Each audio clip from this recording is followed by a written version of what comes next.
दोस्तों, आज हम बात करेंगे अजमेर शरीफ दरगाह की, जिसे ख्वाजा गरीब नवाज का दरबार कहा जाता है। यह दरगाह दुनिया भर में इंसानियत और मोहब्बत का पैगाम देने के लिए जानी जाती है। यहाँ हर मजहब, हर जाति और हर तबके के लोग सिर झुकाने आते हैं। लेकिन अफसोस की बात यह है कि आज कुछ लोग इस पवित्र जगह को मंदिर बताने और नफरत फैलाने की कोशिश कर रहे हैं। तो दोस्तों, आज की इस कहानी में आप जानेंगे कि क्या ख्वाजा गरीब नवाज की दरगाह सच में कोई मंदिर है या यह सिर्फ नफरत फैलाने का एक नया जरिया है। इस कहानी के जरिए आप समझ पाएंगे कि अजमेर शरीफ की दरगाह सिर्फ एक इमारत नहीं, बल्कि इंसानियत का घर है। तो मेरे प्यारे दोस्तों, जो कोई भी इस वीडियो को देख रहे हैं, आपसे मेरी यही गुजारिश है कि आप इसे आखिर तक जरूर देखें। चाहे आप किसी भी धर्म या जाति से ताल्लुक रखते हो, यह कहानी आपको इंसानी मोहब्बत और सच्चाई का पैगाम देगी। जी हाँ, अगर आप इसे अंत तक देखेंगे तो आपको न केवल पूरी कहानी समझ में आएगी, बल्कि इसका गहरा संदेश भी। तो आइए दोस्तों, शुरू करते हैं इस कहानी को और जानते हैं कि ख्वाजा गरीब नवाज का दरबार सच में क्या सिखाता है। तो मेरे प्यारे दोस्तों, यह कहानी रफीक और मनोहर की है। रफीक एक ऐसा नौजवान था जिसे लगता था कि उसकी हर चीज छीनने की साजिश हो रही है। वहीं मनोहर को लगता था कि मुसलमानों ने उनकी संस्कृति और धर्म को नुकसान पहुंचाया है। दोस्तों, दोनों का दिल नफरत से भरा हुआ था। जब उन्होंने सुना कि अजमेर शरीफ की दरगाह असल में एक मंदिर थी, तो दोनों गुस्से में आ गए और सच्चाई जानने के लिए अजमेर पहुंचे। तो दरगाह की चौखट पर रफीक और मनोहर दोनों अलग अलग समय पर दरगाह पहुंचे। रफीक ने सोचा, अगर कोई हमारी दरगाह पर गलत बात करेगा तो मैं इसे बर्दाश्त नहीं करूंगा। मनोहर ने सोचा, मैं देखूंगा कि यह मंदिर था या नहीं। अगर था तो इसे वापस लेना होगा। लेकिन दोस्तों, जैसे ही उन्होंने दरगाह के अंदर कदम रखा, माहौल ने उनका दिल बदलना शुरू कर दिया। वहां हर मजहब के लोग सिर झुकाए दुआ मांग रहे थे। कोई अल्लाह का नाम ले रहा था तो कोई भगवान का। वहां न हिंदू था न मुसलमान, सब इंसान थे। दोस्तों, दरगाह के अंदर एक बूढ़े बाबा बैठे थे। बाबा हर जाने वाले को दुआ दे रहे थे। बाबा ने रफीक और मनोहर को देखा और मुस्कुराते हुए कहा, बेटा, ये गरीब नवाज का दरबार है। यहाँ नफरत की कोई जगह नहीं, यहाँ सिर्फ मोहब्बत का साया है। मनोहर ने गुस्से में पूछा, अगर यह मोहब्बत की जगह है तो इसे मंदिर क्यों बताया जा रहा है? बाबा ने कहा, यह जगह न मंदिर है न मस्जिद, ये इंसानियत का घर है। यहाँ जो भी आता है उसकी दुआ कबूल होती है। ख्वाजा गरीब नवाज ने कभी किसी धर्म को नहीं बांटा, बल्कि सबको गले लगाया। रफीक ने भी नाराज होकर कहा, लेकिन यह हमारी जगह है, इसे कोई छीनने की कोशिश करें तो क्या चुप रहना चाहिए? तो दोस्तों, बाबा ने हंसते हुए कहा, जिस जगह पर खुदा की रहमत हो उसे कोई इंसान छीन नहीं सकता। गरीब नवाज का दरबार इमारत से नहीं, मोहब्बत और दुआओं से चलता है। दोस्तों, उस रात दोनों ने दरगाह में रुकने का फैसला किया। रफीक ने देखा कि दरगाह में गरीबों को खाना खिलाया जा रहा है। मनोहर ने देखा कि हिंदू और मुसलमान एक साथ बैठकर दुआ मांग रहे हैं। उनके दिलों में सवाल उठने लगे, अगर यह जगह सच में मोहब्बत का घर है तो हम इसे नफरत का मुद्दा क्यों बना रहे हैं? फिर दोस्तों, अगले दिन रफीक और मनोहर ने एक दूसरे से बात की। मनोहर ने कहा, यहाँ आकर समझ में आया कि यह न हिंदू की जगह है न मुसलमान की, यह सबकी जगह है। रफीक ने भी कहा, मुझे भी एहसास हुआ कि नफरत करने से कुछ नहीं मिलता, यहाँ सिर्फ इंसानियत का सबक मिलता है। दोनों ने तय किया कि वे अपने अपने लोगों को बताएंगे कि दरगाह पर नफरत की कोई जगह नहीं है। मेरे प्यारे दोस्तों, रफीक और मनोहर ने जब यह समझ लिया कि ख्वाजा गरीब नवाज का दरबार इंसानियत का घर है, तो उन्होंने अपने अपने दिलों में बदलाव महसूस किया। लेकिन उनकी यह नई सोच उनके अपने समाज के लिए एक चुनौती बन गई। लेकिन मेरे प्यारे दोस्तों, रफीक और मनोहर का इम्तिहान तब शुरू हुआ जब रफीक अपने मोहल्ले में लौटा तो दोस्तों और पड़ोसियों ने उस पर सवालों की बौछार कर दी। तू अजमेर क्यों गया? सुना है तू मनोहर जैसे लोगों से बात करने लगा है। क्या तू अपनी कौम के खिलाफ हो गया है? रफीक ने कहा, मैंने जो देखा और महसूस किया वह तुम्हें भी बताना चाहता हूँ। गरीब नवाज के दरबार पर कोई जात या धर्म नहीं, बस इंसानियत का पैगाम है। अगर हमने यह बात नहीं समझी तो हम नफरत के शिकार बन जाएंगे। उधर मनोहर जब अपने गांव लौटा तो उसके अपने परिवार और दोस्तों ने कहा, तूने उन मुसलमानों की दरगाह को मंदिर नहीं बताया, तू तो सच बोलने गया था। फिर क्यों? चुप होकर लौट आया दोस्तों, मनोहर ने जवाब दिया। मैंने वहां जो देखा उसने मेरी आंखें खोल दी। वहां ना हिंदू है न मुसलमान, बस इंसानियत और मोहब्बत है। यह झगड़े हम लोगों ने बनाए हैं। तो दोस्तों, रफीक और मनोहर ने तय किया कि वे दोनों मिलकर इस नफरत को खत्म करने के लिए काम करेंगे। उन्होंने अजमेर शरीफ के पास ही एक छोटा सा लंगर शुरू किया, जहां हर जाति और धर्म के लोग आकर खाना खा सकते थे। दोस्तों, लोगों ने शुरुआत में उनका मजाक उड़ाया। देखो, यह तो दुश्मन के साथ मिल गया। क्या हिंदू और मुसलमान कभी दोस्त बन सकते हैं? लेकिन धीरे धीरे लोगों का नजरिया बदलने लगा। लंगर में गरीबों को खाना मिलता तो किसी ने यह नहीं पूछा कि वे किस धर्म के हैं। वहां आने वाले हर इंसान को एक ही बात सिखाई जाती, मोहब्बत से बड़ा कोई धर्म नहीं। लेकिन मेरे प्यारे दोस्तों, नफरत फैलाने वाले लोग कहाँ चुप रहने वाले थे। एक दिन एक गुप्त साजिश रची। दरगाह पर कुछ लोगों ने बम रखने की कोशिश की ताकि नफरत फैलाने का नया बहाना बन सके। लेकिन रफीक और मनोहर की सतर्कता ने इस साजिश को नाकाम कर दिया। उन्होंने देखा कि एक अजनबी आदमी दर के पास संदिग्ध बैग लेकर घूम रहा था। मनोहर ने फौरन पुलिस को सूचना दी। पुलिस ने उस आदमी को पकड़ लिया और बम को डिफ्यूज कर दिया।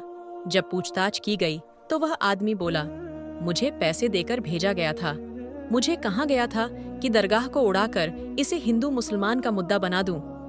दोस्तों, इस घटना के बाद रफीक और मनोहर ने अपने अपने समुदायों के नेताओं से बातचीत की। उन्होंने कहा, अगर हम मिलकर इसको नहीं रोकेंगे तो कोई बाहर से आकर हमारी एकता को तोड़ देगा। गरीब नवाज का दरबार हमें जोड़ता है, तोड़ता नहीं। दोस्तों, धीरे धीरे रफीक और मनोहर की मेहनत रंग लाई। लोग समझने लगे कि ख्वाजा गरीब नवाज का दरबार इंसानियत का घर है, वहां नफरत की कोई जगह नहीं। अजमेर शरीफ की दरगाह अब और भी ज्यादा लोगों के लिए प्रेरणा बन गई। हिंदू और मुसलमान मिलकर दरगाह की सेवा करने लगे। हर साल वहां एक मोहब्बत का मेला आयोजित किया जाने लगा, जहां लोग जात पात और धर्म भूलकर एक साथ खुशी मनाते। दोस्तों, रफीक और मनोहर ने न केवल अजमेर शरीफ के आसपास लंगर चलाना जारी रखा, बल्कि उन्होंने देश भर में इंसानियत के दरबार नाम से एक मुहिम शुरू की। इस मुहिम का मकसद था विभिन्न धर्मों और जातियों के लोगों को एकजुट करना और नफरत फैलाने वाले झूठे प्रचार का मुकाबला करना। दोस्तों, रफीक और मनोहर ने सोचा कि बच्चों और युवाओं को नफरत से बचाना बेहद जरूरी है। उन्होंने स्कूलों और कॉलेजों में जाकर धार्मिक एकता और इंसानियत के महत्व पर बातचीत शुरू की। उन्होंने छात्रों को सिखाया कि धर्म और जाति सिर्फ पहचान के हिस्से हैं, इंसानियत हमारी असली पहचान है। उन्होंने गरीब नवाज के जीवन और उनके इंसानियत के संदेश पर कार्यक्रम आयोजित किए।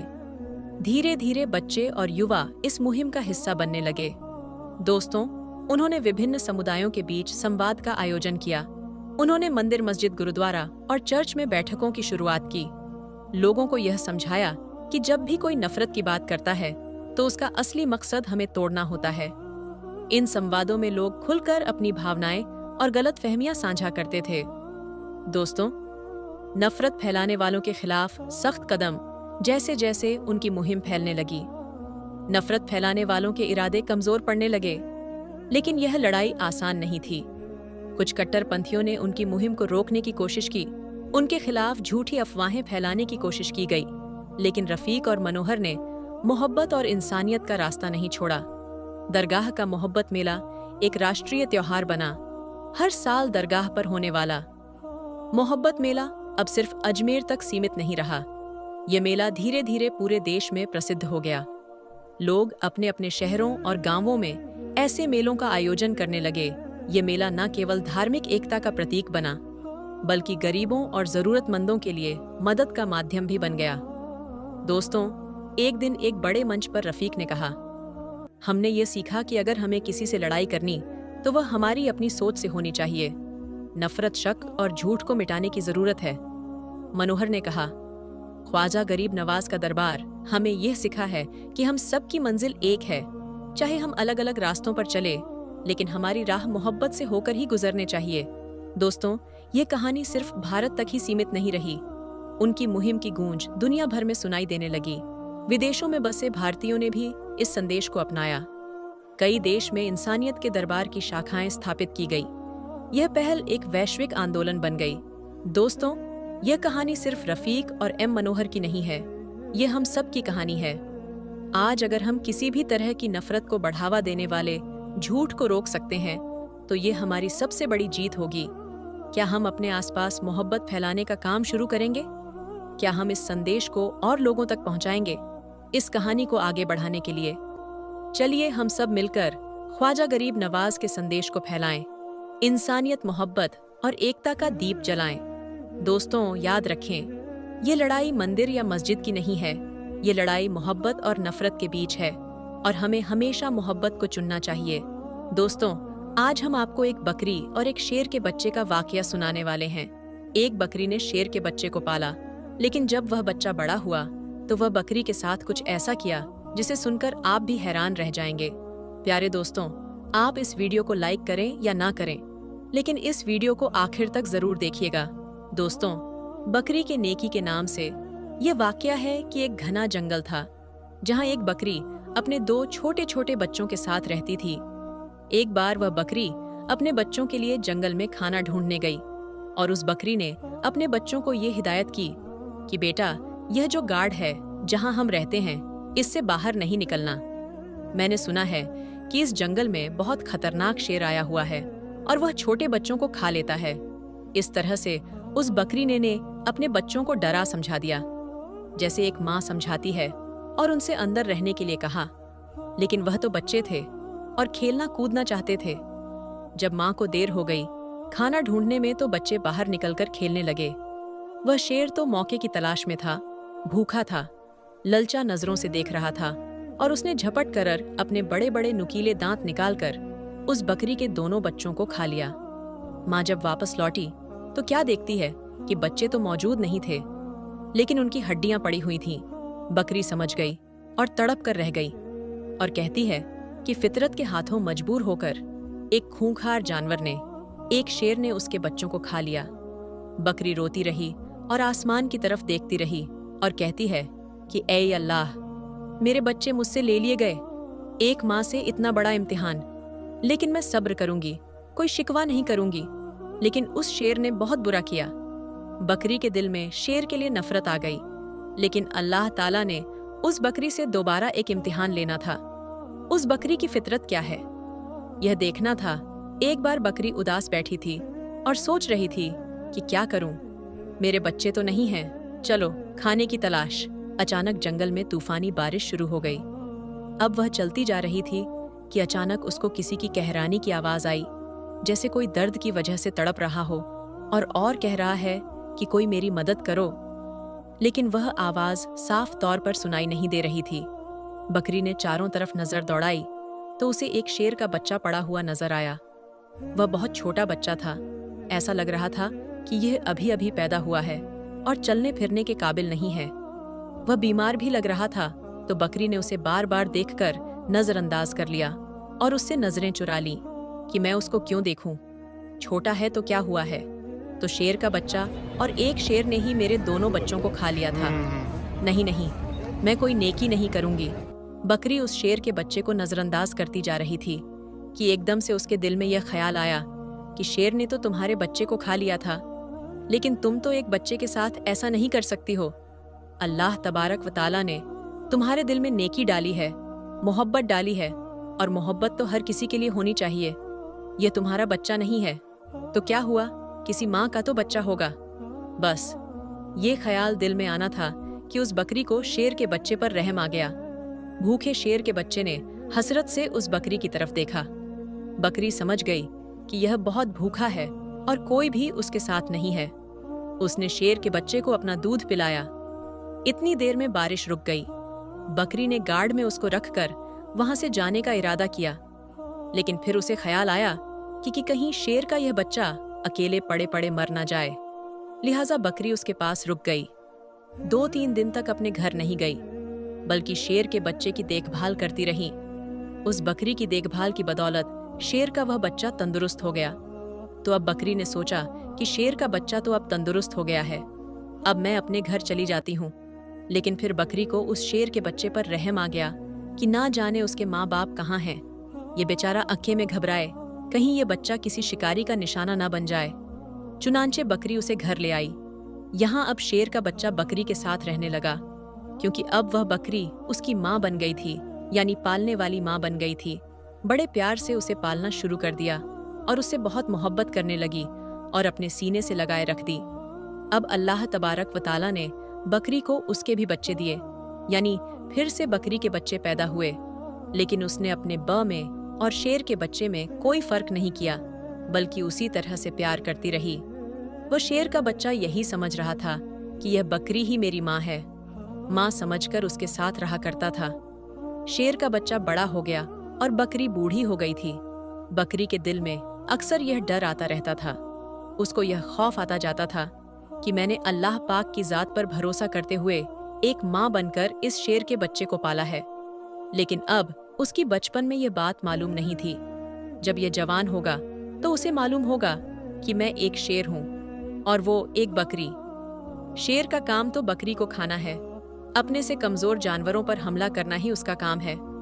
बकरी सोचती कि क्या यह मुझे भी खा लेगा और मेरे बच्चे को भी खा लेगा। वह अल्लाह पाक से दुआ करती रहती थी कि या अल्लाह, तेरी जात पर भरोसा करते हुए मैंने इस शेर के बच्चे को पाला, माँ बनकर उसे पाला है, उसका कोई नहीं था। या अल्लाह, तू ही सबसे बड़ी हिफाजत करने वाला है। इस शेर के दिल में मेरी मोहब्बत डाल दे। शेर अब जवान हो चुका था। वह शेर उस बूढ़ी बकरी का ख्याल रखता था और बकरी से कहता था कि माँ, अब तुम बूढ़ी हो गई हो, अब मैं तुम्हारा ख्याल रखूंगा और जो मेरे छोटे छोटे भाई हैं उनका भी ख्याल रखूंगा। अब तुम्हें जंगल में जाने की कोई जरूरत नहीं है, मैं तुम्हारे लिए खाने का इंतजाम करूंगा। बकरी उसको दुआ देती थी। दोस्तों, अब अल्लाह तबारक व तआला की शान करीमी देखिए, यहाँ पर मोहब्बत का असर देखिए। एक बार वही बकरी घास खा रही थी, उसके आसपास उसके बच्चे भी खेल रहे थे कि अचानक वहां पर एक खूंखार शेर आ गया। वह दरिंदा उस बकरी को और उसके बच्चों को खाना चाहता था, लेकिन यहाँ पर वह जवान शेर था जिसको उस बूढ़ी बकरी ने पाला था। वो शेर सीना तानकर बकरी के सामने खड़ा हो गया और उसने उस खूंखार शेर से कहा कि तुम मेरी माँ को कुछ नहीं कर सकते। वह शेर कहने लगा, अरे तुम तो मेरे साथी हो, हमारा काम तो इन बकरियों को और उनके बच्चों को खाना है, ये हमारे खुराक हैं। तो जिस शेर को उस बकरी ने पाला था वह कहने लगा कि तुम जो भी कह रहे हो, मैं तुम्हारी बातों पर यकीन नहीं करता। जिस वक्त मैं छोटा था, मेरा कोई नहीं था, तो इसी बकरी ने मेरी हिफाजत की थी। ये मेरी माँ बनी थी, उसने मुझे अपने बच्चों की तरह पाला, और जब मैं जवान हो गया हूँ, तंदुरुस्त हो गया हूँ, तो क्या मैं उसको खा लूं या फिर तुम्हें खाने दूं? ऐसा हरगिज नहीं हो सकता। अल्लाह तबारक व तआला ने मेरे दिल में उसकी मोहब्बत डाली है, और तू उसको क्या, उसके बच्चों को भी हाथ नहीं लगा सकता। यहाँ का कोई भी जंगली जानवर उनके घर को उजाड़ नहीं सकता। मैं उनकी हिफाजत के लिए यहाँ पर मामूर किया गया हूँ। जो शेर हमला करने आया था वह गुड़ने लगा और कहने लगा कि तू पागल हो गया है, उसको खा ले और उससे अपना पेट भर ले। तो शेर के बच्चे ने कहा कि तू अपना पेट भरने आया है, इन्हें खाने आया है, लेकिन मैं ऐसा हरगिज होने नहीं दूंगा। और उस पर झपट्टा मारा और अपने नुकीले पंजे उसके गर्दन पर लगा दी और अपने दांतों से उसकी गर्दन दबा दी और उसे मारते हुए कहने लगा कि तुझे मैं खत्म कर दूंगा। तू उस बकरी का, जिसे मैं माँ समझता हूँ, उसका कुछ भी नहीं बिगाड़ सकता। फिर उसने उस खूंखार शेर का खात्मा कर दिया। यहाँ पर उस बूढ़ी बकरी की आंखों में आंसू आ गए और कहने लगी कि मेरे मालिक, मेरे मौला, मैंने कितनी मोहब्बत से तेरे जात पर यकीन करते हुए इस शेर के बच्चे को अपना बच्चा बनाया, और आज सच में मेरा यह बेटा बन गया।